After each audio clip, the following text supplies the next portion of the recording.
So shout out to my boy Vic for sending me this.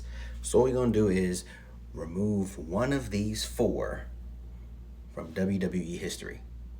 I already know. You already have an answer out of these 4, right?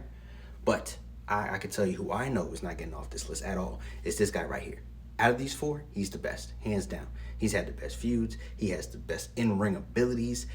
And on top of that, it's Perk Angle. That's it. So that leaves us with Edge, Chris Jericho, and Jeff Hardy.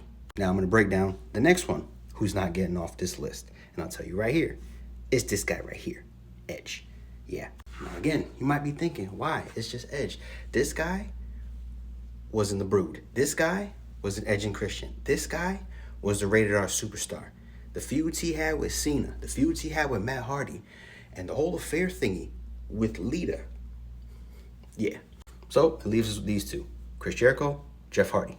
And it's sad to say, but the one that's got to go, for me at least, Chris Jericho. And I know, I'm going to tell you why.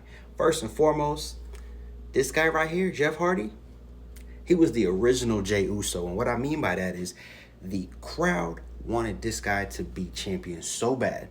He was not the guy to be champion. He had a lot of drug issues. Not saying Jey has that.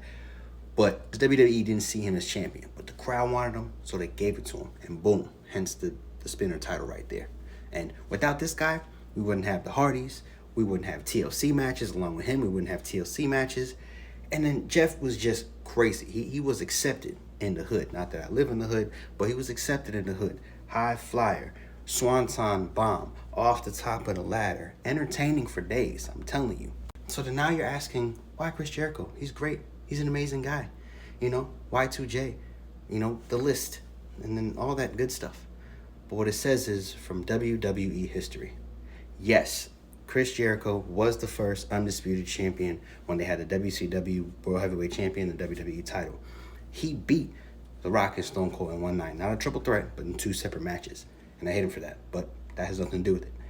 Chris Jericho was great in the WWE. Therefore, removing him from the WWE history doesn't really affect him because he's been putting in work in AEW. Even though he's in talks to come back with the WWE in 2026. But there it goes. Chris Jericho, bye-bye.